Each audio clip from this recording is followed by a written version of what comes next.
you're exhausted. Not from what happened today, from the same thing that happened yesterday and the day before and the day before that.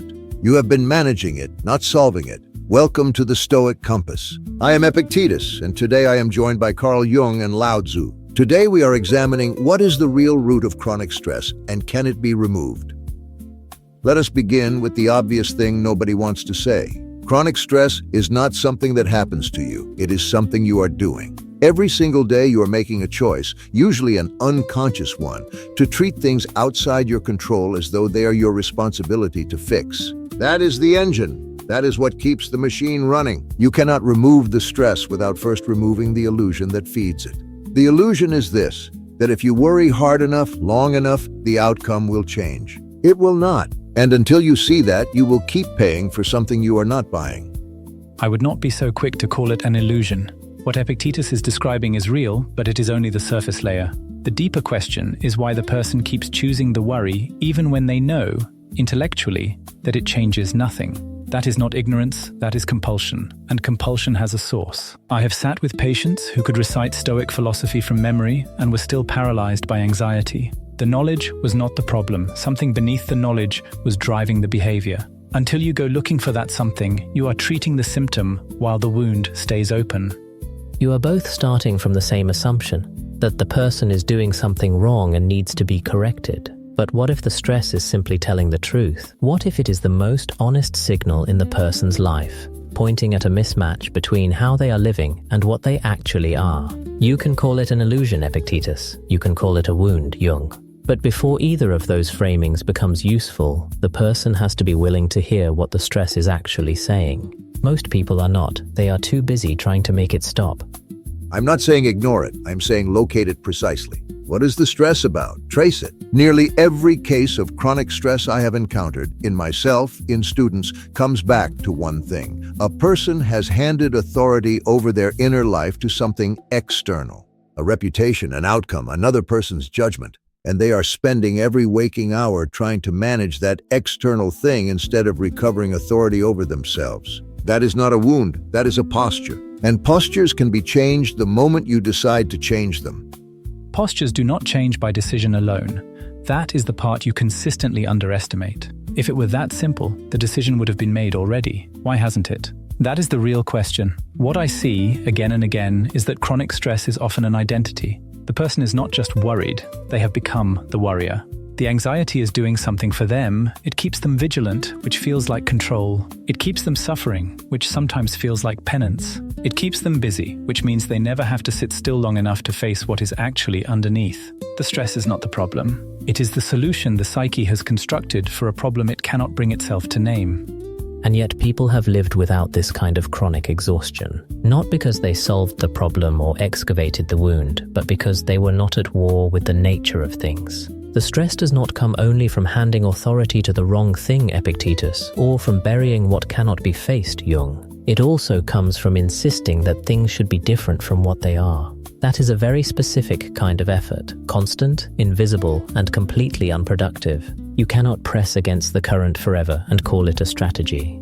I agree that insisting things should be different is wasteful. But your prescription sounds like acceptance, and acceptance without discernment is just resignation. There are things worth changing. There are injustices worth fighting. The question is not whether to act. It is whether the action comes from clarity or from panic. Most people who are chronically stressed are not calm warriors choosing their battles. They are people who cannot distinguish between what they can actually affect and what they are merely reacting to. That distinction is not passive. Making it requires more discipline than most people want to apply. I agree with you on the distinction, Epictetus. I disagree that discipline is the primary tool for arriving there. You cannot think your way to clarity about something your mind is actively protecting you from seeing. The psyche conceals for a reason. The reason is usually that the truth about what you actually want, what you actually fear, what you are actually doing to yourself, is too threatening to face directly. Stress is often the ego's way of keeping that door shut. The person stays in motion, stays anxious, stays busy, and the thing they cannot look at remains safely in the dark. Discipline applied to the surface changes nothing below it.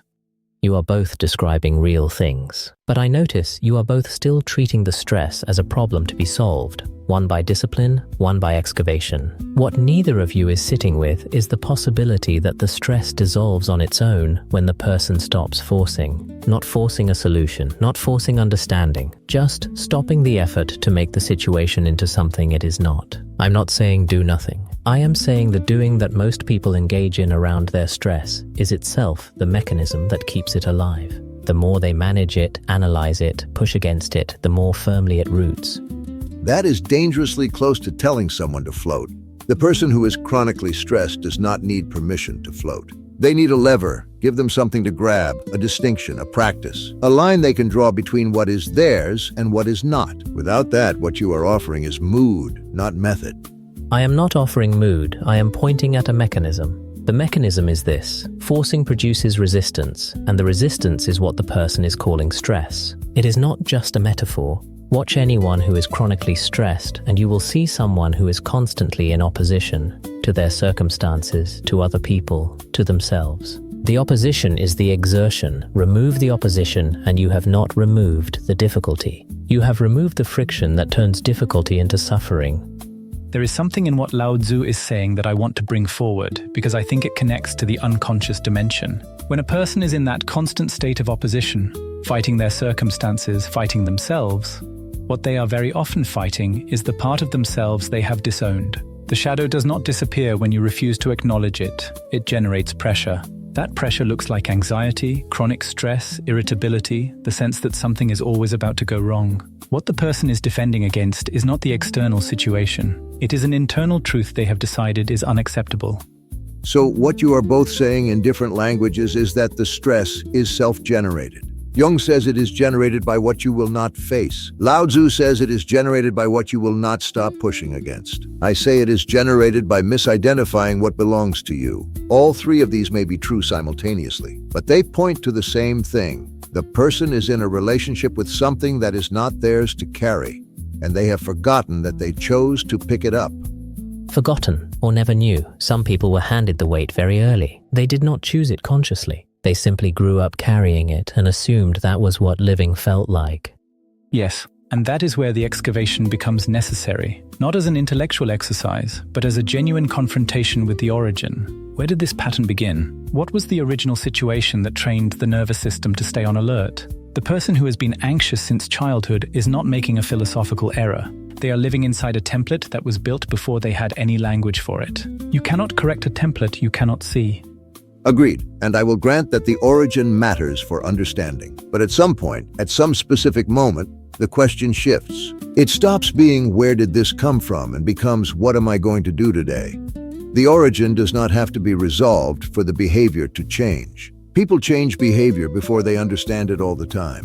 What they need is not the whole archaeology. What they need is one clear place to put their foot. One clear place, yes, but the foot has to be put down in the right direction. Not toward more control, not toward more analysis, toward less insistence. That is the direction most people cannot find, because every instinct they have tells them the answer is more. More effort, more vigilance, more management. The exhaustion is the evidence that more is not working. But the evidence keeps getting ignored. Because the exhaustion is familiar. And the familiar, even when it is painful, feels safer than the unknown. The person who has been chronically stressed for 10 years has built an entire identity around that stress. Their relationships are calibrated to it. Their schedule is organized around managing it. Their sense of self depends on it in ways they cannot fully see. Removing the stress is not just a behavioral change. It is a threat to the architecture of who they think they are. That is why the knowledge that the stress is self-generated rarely helps on its own. The person hears it and agrees and then goes home and does the same thing they did yesterday. The architecture is sturdier than the insight. Then the insight has to be followed by an action, immediately, before the architecture reasserts itself. One action, small, concrete. That demonstrates, not to the mind but to the body, that something different is possible. That is how templates change. Not by understanding them, but by doing something that is outside them repeatedly until the new path becomes the path of least resistance.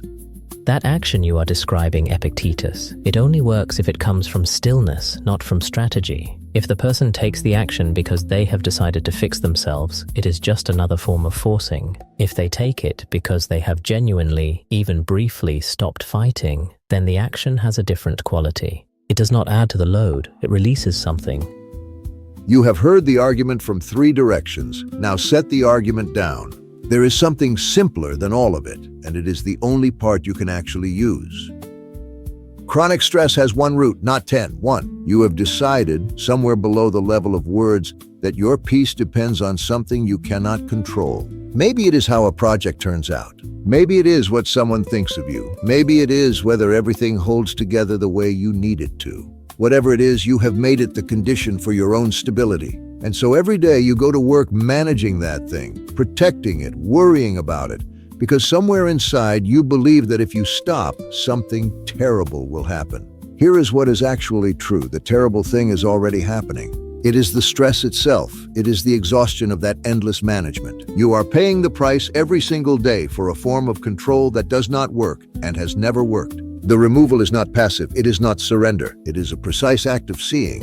You look at the thing you are gripping, the outcome, the opinion, the result, and you ask one question. Is this actually mine to determine? Not mine to influence, not mine to work toward, mine to determine. If the honest answer is no, you have a choice. You can keep gripping. Or you can redirect that same energy toward the one thing that is genuinely yours, your next decision. Today, try this. Pick one thing that has been stressing you, one specific thing. Write down exactly what you are afraid will happen. Then write down what part of that outcome you can actually control and what part you cannot. Be ruthless about the line. The part you cannot control, write 3 words next to it, not my load. Then let it sit there on the page. You do not have to believe it yet. You just have to see it clearly.